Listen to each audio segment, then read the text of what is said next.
Pas du tout d'une entité commerciale, donc je ne vais rien vous vendre. L'idée c'est, comme on le disait tout à l'heure, c'est de partager une vision d'un opérateur télécom sur l'Internet des objets. Les questions qu'on se pose, qui seront certainement avec des questions que vous vous posez, et de vous dire, bah voilà, quelle est la voie qu'a choisi un opérateur télécom sur l'Internet des objets, alors qu'on ne fabrique ni objets, ni robots, etc. Et donc c'est pour vous dire que c'est quelque chose qui nous préoccupe, préoccupe dans le bon sens du terme, parce que ça va être une vraie révolution sociétale. Et ça, on en est convaincu.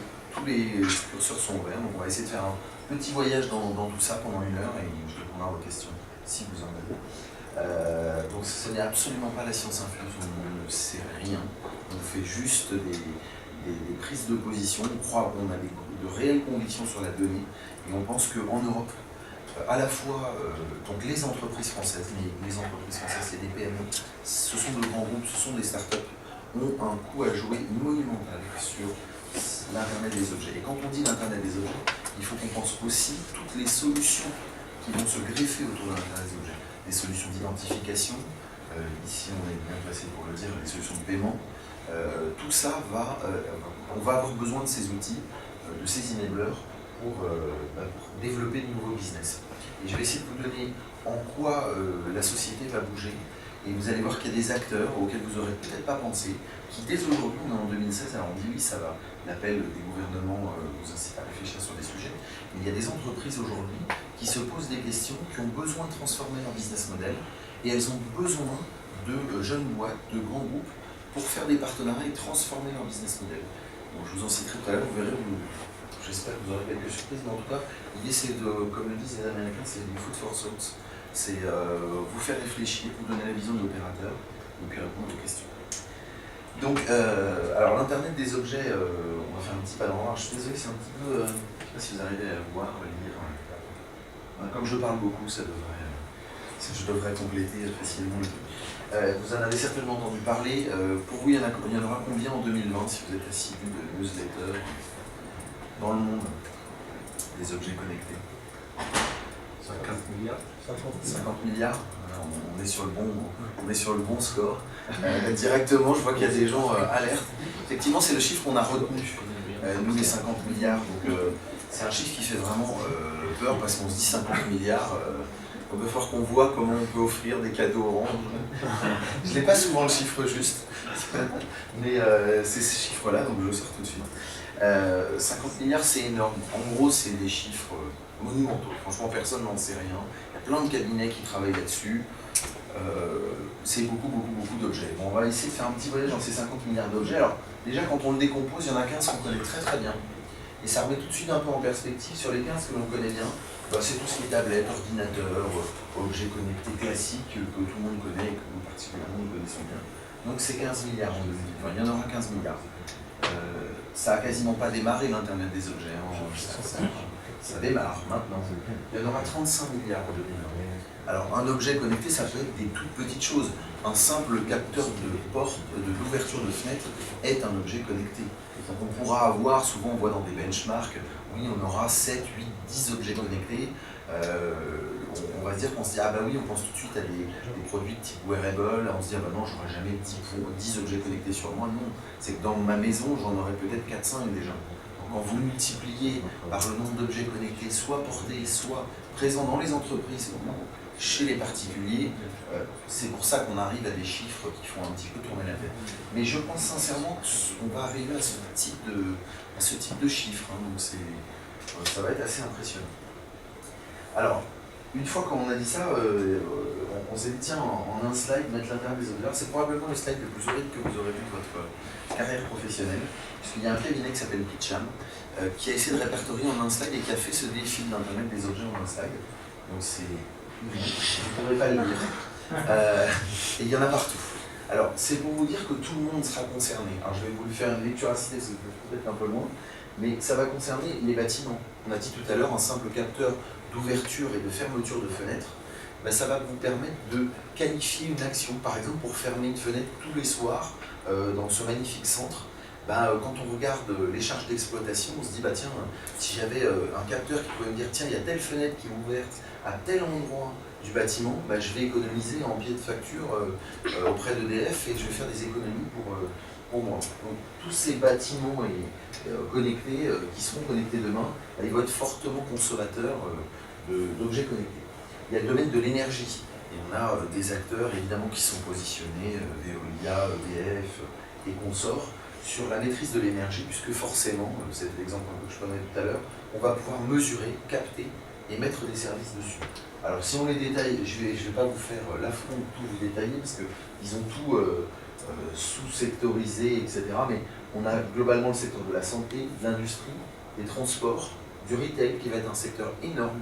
Il y a énormément de valeur à aller chercher dans le retail, parce qu'ils ont besoin de fidéliser.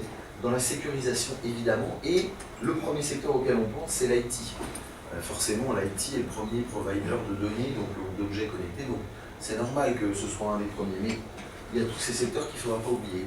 Nous, quand on voit ça chez Orange, on se dit, tiens, il va y avoir une transformation sociétale dans les entreprises. Donc là, ça commence à nous intéresser parce qu'on est un opérateur du quotidien, avec nos compétiteurs, on est sur le même marché, marché des opérateurs télécoms, on se dit tiens, il y a une révolution sociétale qui va s'opérer. Donc là, on commence à creuser un petit peu. Et pour vous donner des chiffres, alors il y a plein de... C'est juste pour vous donner quelques chiffres macro, pour figer un peu les discussions qu'on va avoir. On va avoir par an entre 300 et 500 millions de ces petits objets qui vont être vendus. Donc là aussi c'est monumental, là aussi c'est mondial. Tout ça, mais ce sont des volumes très très importants. Et quand vous atteignez ces volumes, il y a un point très important à avoir en tête, c'est que ça y est, on va avoir une économie. Là, aller faire fabriquer en très très grande masse en Asie, les Asiatiques commencent à se dire « Oula, ça va commencer à être intéressant ». Par contre, même s'ils vont très vite, ils sont plutôt dans une logique effectivement de copie de concept, de production en masse de concept. Donc là, ils peuvent se dire, tiens, on va pouvoir commencer à monter des petits business sur de la production en masse. Et ça, c'est très important parce que c'est ça qui va faire baisser les prix, encore plus qu'aujourd'hui. Il y a un chiffre alors, qui date de l'an dernier, mais on a déjà dans le monde plus d'objets connectés que d'hommes connectés. Donc ça commence à faire réfléchir, c'est-à-dire que déjà, aujourd'hui, on est en 2016, on a plus d'objets connectés que d'hommes. Donc vu la croissance qu'il va y avoir, les 35 milliards qui arrivent, je ne vous dis pas le monde ultra connecté que l'on va connaître en 2020. Tous les objets vont être communicants. Et vous verrez que des objets, bien sûr on pense au wearable comme je le disais tout à l'heure, mais il y a des grands industriels très innovants comme Seb, avec qui on travaille, qui sont en train de se poser des questions métaphysiques sur leur objet, une cocotte minute. Une cocotte minute, il n'y a pas plus... C'est pas méchant ce que je vais dire, mais on se dit, tiens, il n'y a pas beaucoup de technologie là-dedans. Figurez-vous que c'est énorme pour eux, parce qu'ils vont reprendre une relation client avec des gens qu'ils ne voyaient jamais. Aujourd'hui, vous achetez une cocotte minute, celles qui sont objectivement les meilleures sur le marché, vous les payez plus cher, mais ils ont une relation avec le Auchan, le Carrefour ou le distributeur local. Avec l'Internet des objets, ils vont pouvoir placer des capteurs de température, les relier à votre box ou votre mobile avec votre consentement, je vous l'expliquerai, c'est un grand credo côté Orange, pour essayer de vous aider à mieux cuisiner. Et si vous cuisinez mieux avec un outil de la marque Seb, il y a de très fortes chances, CF, les cours marketing l'Unit One, Lesson One de nos écoles de commerce préférées, que vous soyez fidélisé et que la fois d'après, si vous avez 20 € à mettre en plus sur une cocotte minute, vous rachèterez du Seb parce que vous avez plutôt bien cuisiné, parce qu'ils vous connaissent. Et comment ils peuvent vous connaître? Par non pas le croisement de données, il faut employer les termes exacts, par la juxtaposition de données. Et donc, en vous connaissant mieux, ils vont savoir que pendant l'été, vous aimez mieux faire un gazpacho, vous aimez mieux la tomate que la courgette, que tel ou tel objet. Et ça va venir de la connaissance client, de délivrer et de mieux vous connaître individuellement avec leur objet. Donc, il ne faut pas penser les objets connectés comme le tracker d'activité, qui est le blockbuster du moment, mais il faut aussi penser à des objets qui vont devenir des objets connectés, donc des objets du quotidien. Quoi de plus quotidien que le côté qu'on y va. Voilà, après cette petite digression, nous ce que l'on pense aussi, c'est que tout ça va complètement éclore grâce à la puissance des ordinateurs et des réseaux. Alors là, c'est pour ça que Orange est un peu présent et tous nos concurrents également. Et ça va vraiment devenir une réalité parce que les réseaux vont être ce qu'on appelle pervasifs, c'est-à-dire qu'ils vont être partout, y compris dans des zones qui sont aujourd'hui parfois difficiles d'accès, parce qu'il y a des technologies, vous avez certainement entendu parler de technologie LoRa ou le concurrent Sigfox, que l'on n'a pas choisi. Mais il parle toujours de la même chose, c'est d'aller un petit peu plus loin dans des services et de finalement de communiquer davantage avec les objets. Donc c'est ces fonctions de communication qui sont fondamentales. Si aujourd'hui vous concevez un objet, et même pour une grande boîte, je parle de start-up, de PME, de grande boîte, qui n'a pas cette connectivité, je pense que vous avez perdu sans doute une guerre avec vos concurrents, clairement. Et ça, les grands industriels s'en rendent compte. Alors CEP, c'est une très grosse boîte en innovation. Je ringardisais un peu la cocotte minute, mais c'est une des boîtes les plus innovantes en France. Eux, leurs concurrents, ce sont les fabricants chinois de cocotte minute qui ne sont pas les idiots dans le monde. Ils savent très bien comment c'est fabriqué, ils le copient très vite et de manière avec une qualité qui commence à être très satisfaisante. Donc, ils veulent se différencier. Et il faut aussi penser à ça, et l'intérêt des objets, c'est une bonne manière de se différencier. Alors après, les objets, je ne vais pas aller dans le détail parce que c'est encore une fois un petit peu lisible vu la taille de l'écran. Je suis désolé, mais les objets connectés, on en a partout. Donc on en a parlé dans le sport, les trackers d'activité, mais on en aura dans le divertissement, des casques connectés, des montres connectées, des balances connectées, enfin tout va être connecté globalement. Et on se dit, bah oui, mais à quoi ça sert de connecter tout ça? Pris individuellement, ça va vous servir à un objet pour un objectif. Par contre, si vous associez l'ensemble des informations avec le consentement client, ça prend beaucoup plus de valeur. Et donc, c'est cet écosystème qui est en train de se créer par vertical qui est extrêmement intéressant. Et alors là, je vous fais partager un peu, en une heure, je ne peux pas tout vous détailler parce qu'on y bosse quand même depuis pas mal de temps, mais il y a une grosse étude qui a été faite sur la relation entre l'homme et l'objet.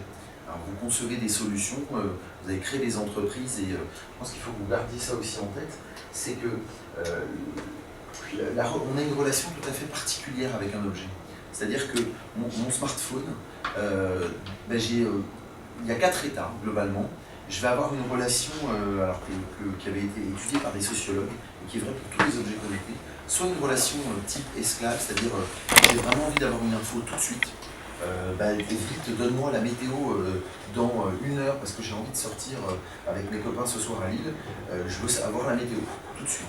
Il y a aussi une fonction de représentation. C'est un objet connecté, il va me représenter comme un peu un avatar matériel. Il y a des fonctions de double. Il y a plein d'états dans lesquels on va évoluer. Je ne vais pas vous les détailler parce que c'est très long, il y a des gens qui ont écrit des pages et des pages.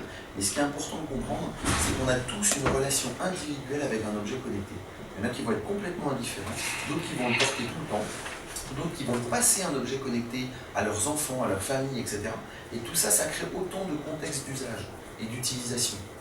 Et si vous juxtaposez une utilisation dans la sphère personnelle, dans la sphère de la maison ou dans la sphère de la ville, puisque la ville va être connectée, c'est autant de contextes d'utilisation de l'objet qui vont faire qu'on n'a pas envie d'interagir avec lui de telle ou telle manière, comme un smartphone, comme tout objet connecté. Et ce contexte d'utilisation fait qu'on peut rendre une interaction totalement unique. Et quand on a dit ça, c'est ce qu'ont compris, alors là, ce que je vous explique là, Facebook, Google, Amazon, les fameux GAFA, ils l'ont compris il y a 5-6 ans sur les applications. Et bien, nous on pense que l'IoT, ça va être à peu près le même tsunami qui a pu exister quand les applications sont sorties sur les smartphones. Parce qu'on va pouvoir contextualiser une interaction. Et donc si vous avez ça en tête, c'est qu'on va encore plus pouvoir, comme on dit dans les médias finalement, c'est faire du micro-ciblage. Et de faire du micro-ciblage avec un service de plus en plus ciblé, de plus en plus pertinent, vous allez dégager forcément beaucoup de valeur. Parce que les gens vont être prêts à accepter de partager leurs données en échange d'un service. Et donc cette relation qui est toujours un peu ambiguë, et heureusement il y aura beaucoup d'humains là-dedans, contrairement au nombre d'objets connectés dont on a parlé tout à l'heure, c'est ça qui va enrichir et qui va créer de la valeur. Donc c'est vraiment ces concepts qui nous semblent très importants et auxquels on travaille un peu tout le temps sur la partie objet connecté. Alors, quand on a dit tout à l'heure, je vous parlais de révolution sociétale, alors on a un grand truc chez Orange côté direction de l'innovation, c'est assez simple. On a des choses très compliquées, on s'est tous regroupés, donc il y a des chercheurs qui travaillent sur les technologies, qui pourra vous parler bien mieux que moi de toutes les techniques qui existent sur Terre. Mais on essaie de le simplifier à chaque fois. Ça, je peux vous dire, ça s'est vérifié sur la DSL, ça s'est vérifié sur le mobile, ça s'est vérifié sur toutes les grosses disruptions qu'on a rencontrées dans la société. Il y a 3 facteurs qui jouent dans la conception d'une révolution sociétale, c'est l'humain, heureusement. C'est un des points très importants de l'Internet des objets. Les premiers à avoir réussi, on l'a dit tout à l'heure, ce sont les trackers d'activité. Et ce sont les smartphones, etc. Ben là, on est clairement ouvert pour nous indiquer que ça va être une révolution sociétale. Il y a une vraie appétence sur les objets connectés parce que c'est matériel. Et on adore tout ce qui est physique, on adore le virtuel, on l'a montré par les applis, mais quand c'est concret, quand on touche vraiment l'objet, on a un rapport complètement différent. Et cette proximité, elle est importante. Les technologies, c'est aussi là un point extrêmement important sur l'aspect faisabilité. Aujourd'hui, il y a plein de technos, on en a parlé tout à l'heure. Bien sûr, il y a des technos Wi-Fi, vous avez sur le box, vous avez des technos type LoRa, on en a rapidement parlé tout à l'heure. Toutes les technos sont à un niveau de maturité extrêmement fort. Et elles sont associées à un volume, dont on a parlé tout à l'heure, qui vous permet de rentrer dans des domaines de viabilité économique. Aujourd'hui, un simple capteur de présence, de porte, ou etc., peut coûter dans les $1 en prix de revient. Ce qui est très peu, et $1 en 2016. Donc imaginez en 2018, 2019, ça ne va rien coûter. Donc quand ça ne coûte rien, vous avez vos coûts qui sont très bas, et que vous avez la matière grise, et en Europe on a beaucoup de matière grise pour concevoir des services, on voit bien la valeur ajoutée qu'on va pouvoir mettre dans tout ça. Donc l'IoT, c'est vraiment un boulevard en Europe pour ça. Donc on a tous les voyants au vert. Et alors je vous parle beaucoup d'Europe par rapport aux États-Unis, parce que tout à l'heure, il y a quelque chose, je fais quelques digressions, je ne suis pas toujours les slides, ça me permet de vous en parler là. On a une spécificité en Europe qui est la relation à la donnée, que les Américains commencent à comprendre, avec tous les scandales qu'il y a eu sur la NSA, etc. Ça y est, aux États-Unis, vraiment, je taille dans la forêt pour vous simplifier les concepts, mais aux États-Unis, dès que c'est du business, on va dire puritain, c'est-à-dire que vous respectez globalement les règles de bonne mœurs, tout est source à business. Donc tout. Et pour un Américain, c'est normal. Si c'est du business, il l'accepte dans la vie quotidienne. Un exemple, vous conduisez dans la rue, vous vous faites arrêter par un policier. Aux États-Unis et en France, il y a alcotest de plus en plus. Alors, aux États-Unis, c'est systématique, et c'est souvent, ça commence à être de plus en plus fréquent en France, quand ils ont des blocs. Aux États-Unis, c'est systématique, vous faites contrôler et c'est tout de suite. Ben, les Américains, quand ils se font contrôler, ils acceptent, mais c'est dans l'entendement américain, que tout de suite le résultat de cette mesure sont envoyés à leur compagnie d'assurance. Puisque la culture puritaine est de dire pas vu, pas pris. Donc si j'ai bu un peu trop bu et que je conduis et que je me suis fait attraper, il n'y a aucun problème pour un Américain, je paye. J'ai fraudé, j'ai fauté, tous. Les Américains, quand ils sont pris, ils payent. La culture européenne, essayer de faire ça en Europe, c'est hyper compliqué. On a une relation à la donnée qui est complètement différente. Et en fait, pourquoi je vous explique ça, alors, au-delà de l'aspect un peu sociologique, c'est que c'est une énorme source de valeur. C'est que les Européens tiennent à leurs données. On n'est pas, comme les Américains, vouloir exprimer tout ce qui est très très intime, et on a envie de contrôler ce qu'on partage. Un Américain, du moment qu'il y a de la conso qui peut avoir un coupon de réduction, il va prendre le coupon de réduction. L'Européen, pas forcément évident. Donc c'est des rapports qui sont assez difficiles entre qu'est-ce que je vais donner de ma personne, de mon entreprise, en échange de quoi je vais accepter de rétrocéder de la donnée. Et ça, c'est vraiment quelque chose de fondamental dans l'Internet des objets, qu'il faut que vous ayez toujours en tête, en tout cas nous on le pense, parce que c'est ça qui va créer de la valeur. Et c'est cette proximité qui va créer de la valeur, ou ce respect de la sécurisation, le respect des données, qui va être vraiment fondamental. Et on serait aux États-Unis, je ne pourrais absolument pas vous donner ce discours-là, mes collègues d'AT&T ne vous diraient absolument pas ça. Sauf qu'ils commencent à regarder en Europe. Parce qu'ils se disent, mince, ils sont peut-être plus cool sur le business, mais ça commence à aller loin dans la connaissance. Les GAFA commencent à avoir quelques difficultés à aller taguer le moindre fait et geste, etc. Et tout à l'heure, je vous donnais l'exemple des GAFA sur pourquoi Facebook a été ultra valorisé, pourquoi il y a 15 ans, les gens avaient du mal à y croire. C'est parce qu'en fait, c'est une audience, tout ça est une histoire de communication, c'est une audience qui est hyper fragmentée.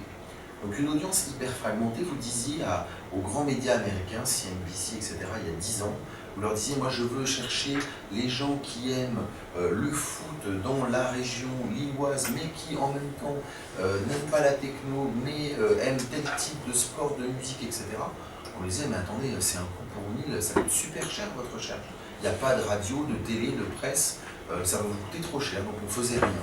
Ben, Facebook, ils ont tout simplement hyper segmenté et reconsolidé. Donc les petits ruisseaux dans les grandes rivières, ils ont reconstitué une audience hyper segmentée pour créer de la valeur. Ben, l'IoT, c'est pareil. Par la donnée qui va être générée des objets, ben, on va pouvoir avoir une audience très fragmentée. Donc les objets qui vont être créés vont permettre tout ça. Alors, quand on dit les objets vont permettre tout ça, ils vont avoir besoin, comme je disais tout à l'heure, d'enablers, donc d'outils qui vont garantir la privacy, qui vont garantir la sécurité et de l'hébergement, la sécurité sur la voie radio, parce qu'en Europe, on n'est pas prêt à tous ces lieux. Donc tout ça, c'est des choses qu'il va falloir intégrer dans les objets connectés, et que des grands groupes, on l'a dit tout à l'heure comme Seb, se posent la question maintenant. Donc je pense qu'il faut qu'il y ait tout l'écosystème qui réagisse ensemble. Alors une fois qu'on a dit ça, évidemment tout va devenir smart. Je vous l'ai dit tout à l'heure, la maison va devenir smart, parce que tout va être connecté, la ville aussi. Faites confiance, et l'île est plutôt sur ça aussi, la région nord aussi là-dessus. Les villes vont être de plus en plus connectées et vont interagir entre elles. Et il y a même des secteurs plus ou moins étonnants qui sont toujours à valeur. Alors la France a toujours défendu son agriculture, c'est culturel. Mais l'agriculture, c'est très compliqué à adresser. Il n'y a pas plus morcelé qu'une exploitation agricole. Alors il y avait des coopératives, des choses comme ça, mais c'est extrêmement morcelé. Ben, quand vous pensez séquement morcelé, ben, vous vous dites que l'IoT a quelque chose à voir. Et comme vous allez avoir, souvenez-vous des 3 bulles, des objets qui sont relativement peu chers et qui vont vous permettre d'avoir une traçabilité sur ce qui se passe sur votre terrain, ben, vous allez gagner de la valeur. Donc des grands céréaliers aujourd'hui, ils travaillent déjà sur l'Internet des objets.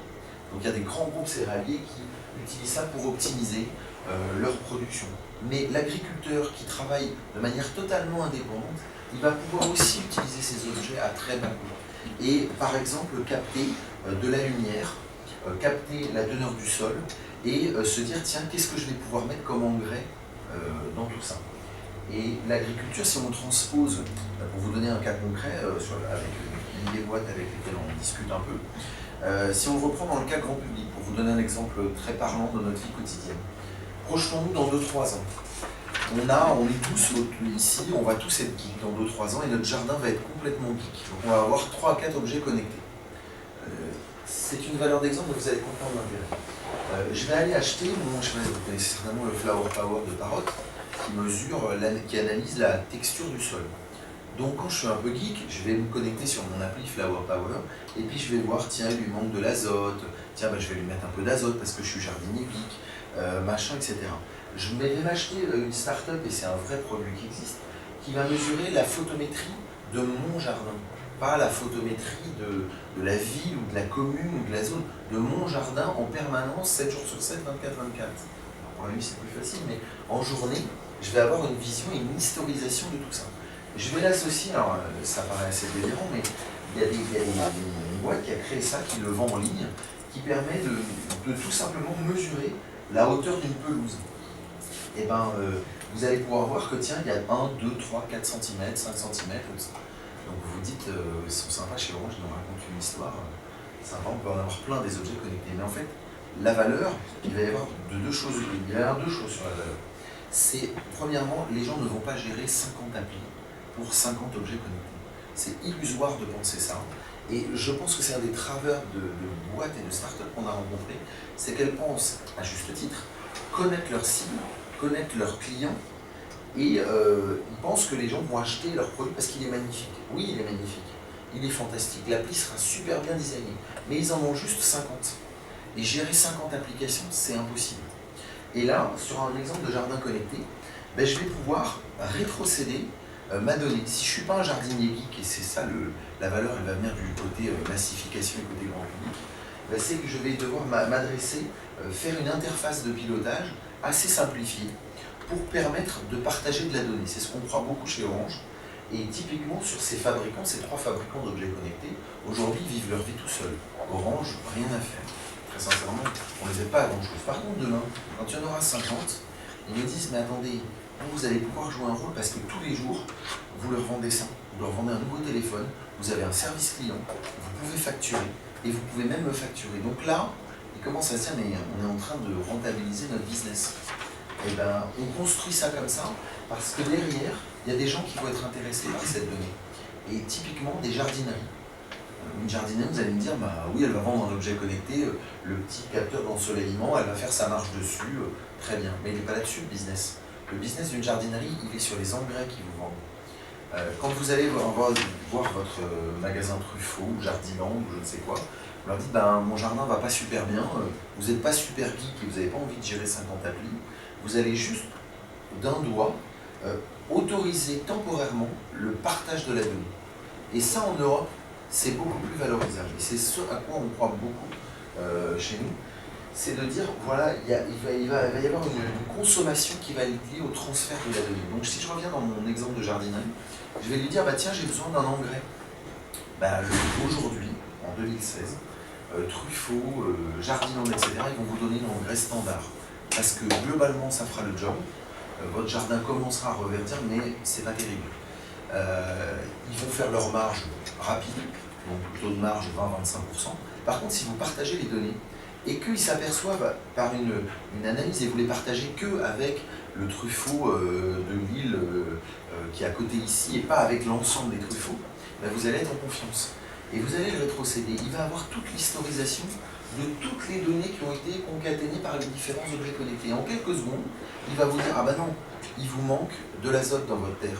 Donc prenez celui-là, il est à 30 €, il est moins cher que celui-là, il est peut-être un peu plus cher qu'à 25, mais vous allez moins polluer, ça va être plus efficace parce que c'est plus ciblé, donc il va vous vendre quelque chose de plus cher sur lequel il marge plus. Donc une jardinerie peut être très très appétente à la donnée qui est générée par un objet connecté. Et ça, des exemples, on en a beaucoup. Si on reprend un exemple j'essaie de vous donner des changements de business model et vous dire avec qui on travaille, c'est des clubs de gym. Alors des clubs de gym, vous dites un club de gym, qu'est-ce que ça a à voir avec les objets connectés? En fait, ils vont tout simplement être clients des données qui sont captées des trackers d'activité.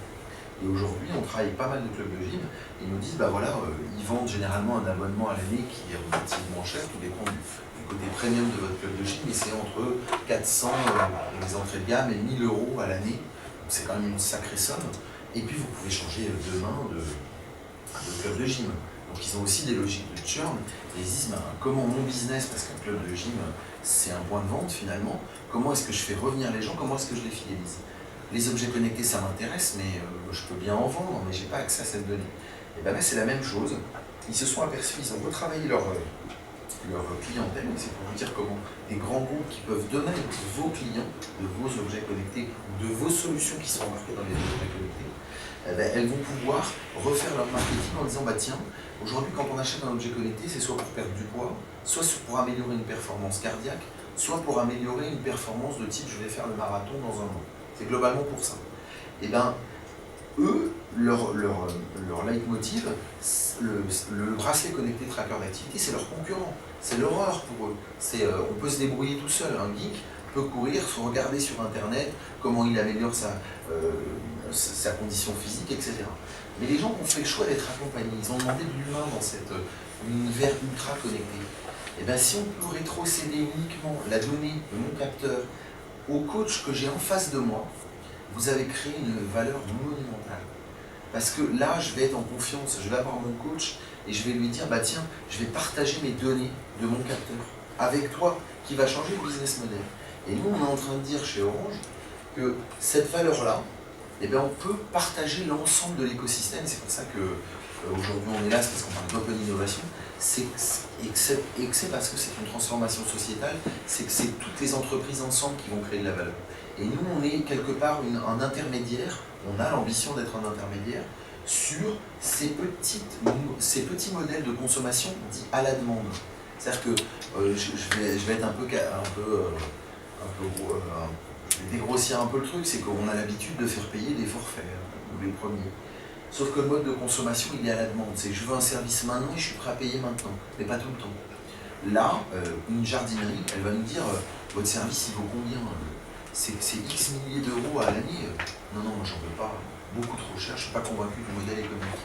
Là, on va leur dire non, vous ne payerez que à l'accès. Donc, quand on agglomère l'ensemble des truffaut qui vont faire 10 requêtes par mois, on va peut-être leur faire 10 euros par mois. Pour un point de vente, c'est rien. Pour une méta-plateforme, puisqu'on parle de plateforme ici, ça peut être énorme. Donc, on voit bien l'intérêt d'un opérateur télécom, hein, évidemment. Il faut qu'on vive sur ces plateformes, mais surtout l'intérêt pour quelqu'un qui va pouvoir demander un besoin ponctuel. Et donc ces objets et ces plateformes, elles vont devoir délivrer des informations hyper contextualisées, donc avec beaucoup de valeur, si vous recollez tous les bouts de ce qu'on s'est dit. Donc c'est vraiment plein de secteurs qui vont être concernés, et vous l'avez compris, nous ce sur quoi on se base, c'est beaucoup sur la donnée, parce qu'on n'est pas fabricant, et donc on a besoin de ces fabricants d'objets. Et les fabricants d'objets ont besoin d'enablers de type certification, de type sécurisation, etc., qu'il va falloir qu'on trouve à l'extérieur, parce que ce n'est pas non plus nous qui les faisons. Ça, c'est pour vous donner aussi quelques chiffres. Aujourd'hui, on en est là sur la production de data dans le monde. On en est ici en 2016, donc un peu plus de 10 milliards. Et il y a une de zettabytes. Donc c'est une unité que moi je ne connaissais pas il y a quelques mois. Je connaissais les mégaoctets, les pentaoctets, mais alors les zetaoctets. Donc on n'en est que là. Donc autant vous dire qu'on a l'impression d'avoir produit beaucoup de données sur Facebook, Google et Amazon. L'Internet des objets, ça va vous faire x4. Donc les objets vont se démultiplier, et les données qu'ils vont générer vont se démultiplier. Donc il y a beaucoup de données à traiter, beaucoup de données. Donc c'est aussi pour ça qu'on a beaucoup de données. Mais on l'a dit tout à l'heure, l'objet connecté, on est dans un paradoxe. Je vous ai dit, il y a différents états, je ne vous ai pas détaillé parce que sinon je vais y passer des heures et vous endormir, mais à chaque fois quand les gens construisent, et on parle beaucoup avec pas mal de startups, qui nous disent, mais oui, les gens quand on leur vend, on a envie de leur vendre notre sauce, notre service et tout, il va être génial, notre objet connecté, c'est le nôtre, forcément fantastique. Donc on va leur dire, voilà, mon objet connecté, il va améliorer votre santé, un peu comme on a dit pour les trackers. La sécurité des personnes, elle va être renforcée, vous allez pouvoir gérer votre maison à distance, enfin, tout est beau, merveilleux, vous allez gérer votre énergie sur une tablette, etc. Donc faites-nous confiance, on va bien expliquer ça aussi. Mais en même temps, on l'a dit tout à l'heure, on est un peu embêté sur le côté Big Brother, sur le côté est-ce que je ne vais pas me faire hacker mes données? Est-ce que je ne vais pas avoir des bugs, et au moment où j'en ai besoin, parce que j'en ai besoin maintenant et tout de suite, ça ne marche pas. La plateforme n'est pas accessible. Tout ça, ce sont des choses qu'il va falloir corriger et intégrer. Donc, aller chercher des partenaires. Tout le monde ne pourra pas tout faire. C'est à peu près évident. Et je vais en avoir la dispersion, je vais avoir plein d'objets connectés. Donc, tout un chacun, on va être confronté à une relation multiple avec les objets. Sincèrement, ça va être un peu beaucoup pour un cerveau humain. Donc l'idée, c'est vraiment de se dire, bah tiens, qu'est-ce que je suis prêt à accepter, à conseiller, et avec qui je vais aller me tourner pour enrichir mon produit.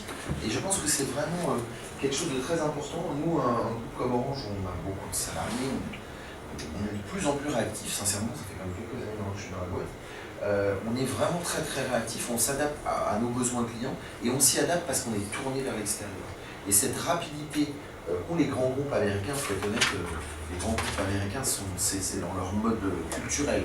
Elle peut être très grosse, la boîte, elle sait dealer avec des startups, etc. Nous, on progresse, et on progresse très très vite, parce qu'on s'est vraiment rendu compte qu'on ne pouvait pas non plus nous tout maîtriser.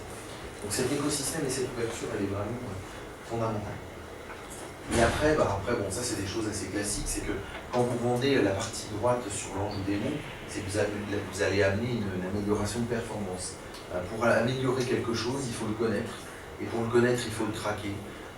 Donc c'est pour ça que les objets sont quelque chose d'extrêmement important. Et comme on l'a dit tout à l'heure, le côté temps réel va être extrêmement structurant, parce que maintenant on ne supporte plus d'attendre pour un service, quel qu'il soit. Dans notre vie quotidienne, professionnelle, on est devenus des impatients notoires, mais c'est la société qui le veut. Et puis après, il y a une problématique que je voulais aussi un peu partager avec vous, c'est la nature de la donnée. Donc on travaille aussi beaucoup, vous vous rappelez le tracker d'activité dont je vous ai parlé tout à l'heure. Si vous êtes geek et que vous allez regarder votre performance sur un mois, une semaine, etc., et éventuellement le partager avec un biologiste, si vous le faites tout seul, la donnée qui est une mesure de votre fréquence cardiaque ou un comportement pendant l'effort, etc., c'est une donnée de wellness. Donc parce qu'elle est interprétée par un nom professionnel, elle doit être stockée de manière classique, comme si vous stockiez un fichier, etc. Alors certes, il faut le sécuriser, mais c'est de manière classique. En revanche, si vous le donnez à des professionnels de santé, si par exemple mon tracker d'activité, je vais voir mon cardiologue ou mon médecin généraliste, et je lui dis bah tiens, mon tracker d'activité, je vous donne accès à la donnée. Et bien là, on tombe dans un contexte complètement différent, alors c'est la même donnée, mais elle est utilisée par un professionnel de santé. Donc n'oubliez pas que l'utilisateur d'une donnée peut changer la réglementation. Et là aussi, l'Europe versus les États-Unis, ça n'a absolument rien à voir. Aujourd'hui, un bracelet Jawbone ou Fitbit qui traque votre activité, je peux vous le dire allègrement, toutes vos données partent aux États-Unis. Vous pouvez remercier les laboratoires pharmaceutiques qui vont se régaler pour analyser vos données. Et on pense, vraiment sincèrement, on pense très très fort, qu'il y a une opportunité incroyable pour les boîtes françaises. Parce que justement, il va falloir respecter cette donnée, cet hébergement sécurisé, et de délivrer cette donnée avec le consentement du client. CF, si vous vous souvenez l'exemple de la voiture, etc.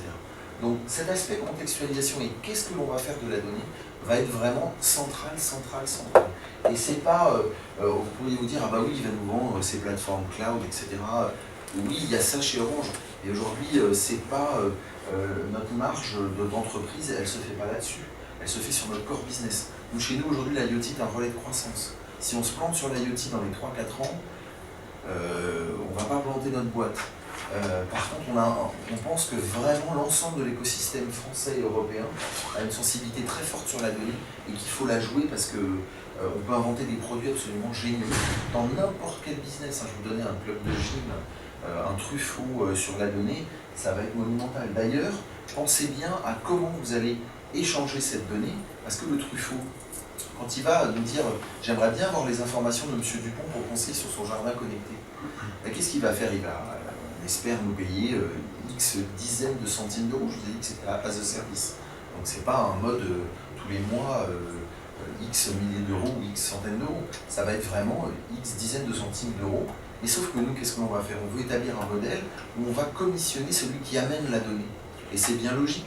Celui qui va fabriquer le tracker, qui s'est fatigué à concevoir une interface, qui s'est fatigué à trouver des fournisseurs, etc., on va exploiter sa donnée.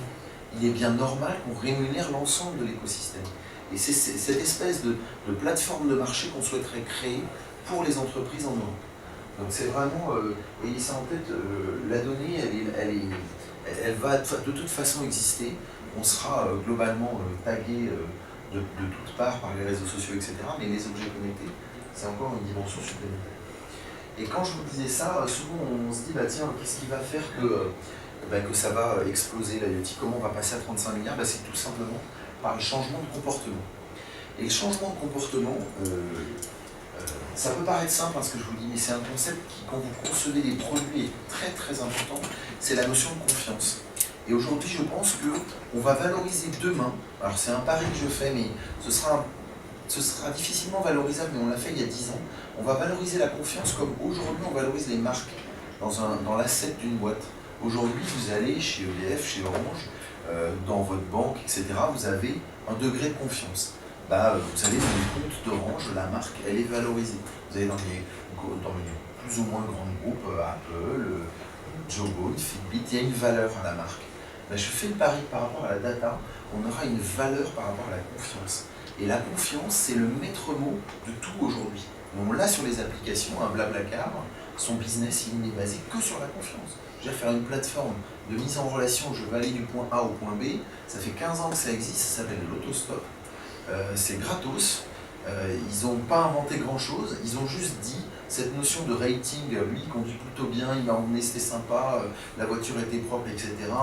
Pareil sur Abritel, HomeAway, les conseils, etc. Alors, des fois un peu bidonné certes, mais globalement c'est quand même relativement vrai. Ce que fait Amazon, c'est absolument bluffant, alors ça transforme le retail aussi, ça va être exactement pareil. Et ce que font des acteurs comme Darty, qui peut avoir un indicateur de confiance très élevé, si vous n'avez pas cette confiance-là, vous aurez perdu, à mon avis, vous aurez beau avoir le super produit qui fait le méga service, si vous n'avez pas installé cette confiance, ça ne marchera pas demain. Et on veut aussi aider les boîtes à justement profiter de la confiance que les gens ont en Orange. on est au même niveau que des entreprises peut-être pas très sexy comme EDF, La Poste, etc.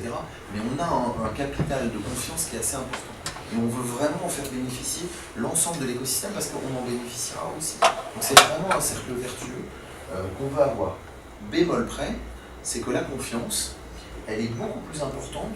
Plus vous avez, disons que sur les 12-25 ans, le chiffre de la confiance, quand je vous disais EDF, Orange, etc., c'est sur la population française. Quand vous prenez des 15-25 ans, Orange, on n'est pas trop mal, mais on est vraiment talonné par Google et Facebook au niveau de la confiance. Donc tout va très vite. La confiance, c'est une notion très relative et très particulière. Et donc sur des cibles beaucoup plus jeunes, il ne faut pas qu'on soit sur des modèles entre guillemets à la papa où on se dit bon, on est tranquille. Non, la confiance c'est tous les jours, parce que sinon ça part vite et ça se sait. Donc après les notions de sécurité, j'en ai un petit peu parlé, c'est tout ce qui est enabler. La confiance elle viendra via de la sécurité. Si demain les objets connectés sont des passoires, les gens ne les achèteront plus. Donc confiance, sécurisation, ça va être vraiment fondamental. Et vous l'avez compris, ce qu'on pense être très important, la vue de l'opérateur, c'est vraiment les services que l'on va construire, qui vont être là où on va avoir de la valeur. Et les services que l'on construit, il faut aussi avoir suffisamment d'ego pour se dire, quand j'aurai construit mon produit, je vais peut-être le faire produire en Chine parce que ça coûtera beaucoup moins cher. Sauf que toute la conception de l'user interface, de l'expertise que vous avez acquise sur le service et de la vision que vous avez, qui est la bonne vision parce que vous connaissez vos clients, c'est ça qui va faire la différence. Et c'est pas parce qu'elle aura une antenne LoRa ou une antenne Wi-Fi à l'intérieur que votre objet va devenir magnifique. C'est la manière dont ça va être construit, dont ça va être sécurisé. Donc tout ce qui est plateforme cloud, c'est évidemment fondamental pour ces objets. Donc, quand on résume sur ces trois principes, vous avez compris tout à l'heure, les objets ont des applications, il y en aura beaucoup, mais en fait ce sont surtout les services, et surtout les services temps réel. Et là on voit bien que les plateformes vont jouer un rôle fondamental là-dedans. Délivrer le service au bon moment à la bonne personne. C'est encore une fois marketing, unit web, mais ça voilà. Mais avec les objets connectés, c'est possible, comme sur les applis avec les smartphones. C'est pour ça qu'on pense que ça va être normal. Alors nous, on essaye de se positionner là-dessus. Le partenaire de confiance, c'est de se dire, on va proposer des solutions qui vont permettre de sécuriser, de contrôler l'accès à la donnée, de faire de la transparence, c'est-à-dire par qui ont été utilisées mes données. Et quelque part, quand je dis à Truffaut, l'exemple que je prenais tout à l'heure, je vais partager les données de mon jardin, quand je sors du Truffaut, je vais couper le flux de données, ils n'y auront plus accès. C'est cette instantanéité, ce côté temps réel, on n'y est pas encore aujourd'hui. Je suis en train d'essayer de vous vendre une vision pour essayer de partager avec vous ce sur quoi on réfléchit. C'est ça qui va créer beaucoup de valeur. Et le dernier point, là, c'est aussi, parce qu'on pense que le digital ne se fera jamais sans humain, c'est l'assistance. C'est qu'on a de la présence, surtout dans toute l'Europe. On a des gens à qui parler, c'est pas un slogan d'Orange, mais c'est vraiment ça, c'est le côté où on va s'entraider, on va faire en sorte que le service soit rendu, qu'il fonctionne, qu'il soit opérationnel. Ça paraît être un must-have, c'est loin d'être évident. Donc côté innovation, on est en train d'échanger pas mal avec l'ensemble des pays du groupe, puisqu'on est en transverse, pour faire en sorte que ces 4 items, vous les retrouvez en ligne, je ne vais pas vous bassiner avec les 2 pages, mais vous retrouvez ces thématiques-là sous ces 4 mots, et qui sont en engagement de notre patron. Et pareil, on se l'est appliqué à nous-mêmes. Vous voyez, je m'occupe aussi de la partie robotique. Et on s'est dit, tiens, un robot chez Orange, qu'est-ce que ça va faire? Et au début, on a été voir les Japonais. Les Japonais, ils sont fans de robotique, ils adorent les robots. Et on s'est dit, peut-être bêtement, on s'est dit, tiens, on va le transposer en France, ça marche super bien au Japon. Fiasco total dans les groupes, dans les études quali. Parce qu'on a un rapport à l'objet qui est complètement différent. Alors, je vous parlais du rapport à la donnée, là, c'est un rapport à l'objet. En Asie, un objet, ça a une âme. Donc forcément, il est imparfait, donc il est rigolo. Donc les Asiatiques, quand ça ne marche pas, ça les amuse, c'est rigolo, on passe à autre chose.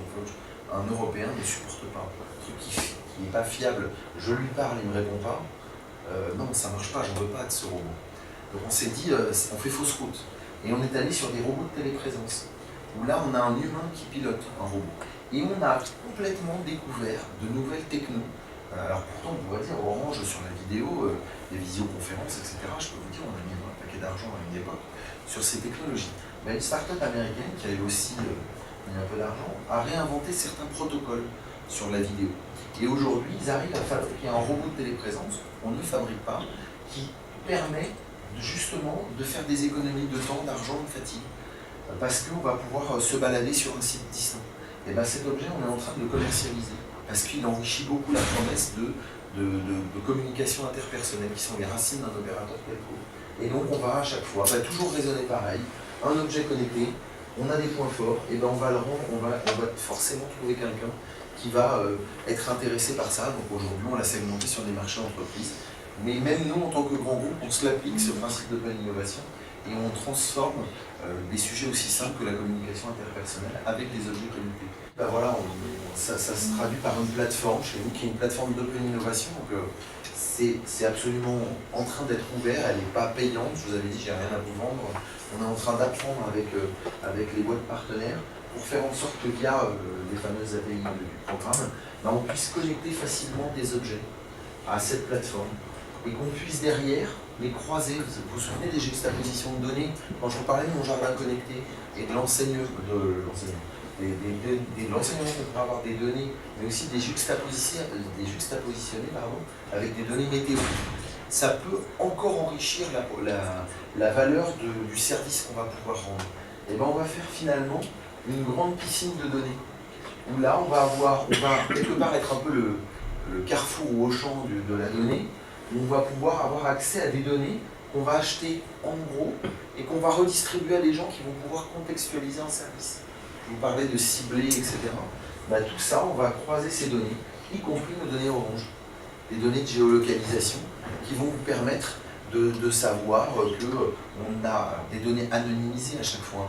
C'est vraiment quelque chose de très important. On ne pourra avoir de la confiance que si on respecte l'anonymisation et un traitement statistique. Ce qui est intéressant à savoir, c'est pas que c'est Monsieur Dupont qui a telle et telle caractéristique. Je pense que ça, les Américains sont là-dessus. C'est plutôt qu'ils ont tel ou tel comportement, donc finalement de segmenter. C'est ça qui est important pour un produit.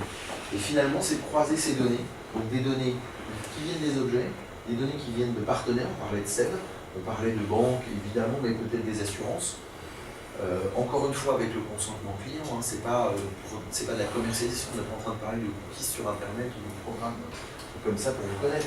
Et on va simplement, en juxtaposition des données issues d'objets, des données d'Orange et des données partenaires, va pouvoir délivrer des services à des développeurs, à des entreprises, à des startups et à des sociétés, là on retrouve Truffaut, Club de Gym, etc., qui vont pouvoir greffer leurs propres services à leur client final. Et nous, derrière, on développera des applications qui permettront d'intégrer les objets connectés dans cette interface unique. C'est tout ce qu'on va faire en quelque sorte. Mais ce petit bout nous paraît être un peu intéressant. Donc après, voilà, je vous ai parlé de co-innovation, etc. Je pense que vous avez tartiné pas mal de temps là-dessus, mais il y a beaucoup de choses qu'on est en train de faire avec cet écosystème. Et il y a aussi un point qui était important, c'est sur la réalité augmentée. C'est un secteur qui va beaucoup augmenter, et on va pouvoir contextualiser des usages. Donc il va y avoir des devices qui vont vous permettre de transformer l'expérience client. N'oubliez pas que demain, les fameuses Google Glass qui sortiront jamais, il va y avoir des choses qui vont vous permettre d'assister les clients. Donc si vous créez un objet avec des petits picoprojecteurs ou des choses qui vont diffuser de l'information contextuelle, donc incrustée dans votre environnement, vous allez pouvoir dire, bah tiens, ça c'est tel type de prise, et on va se l'appliquer à nous-mêmes.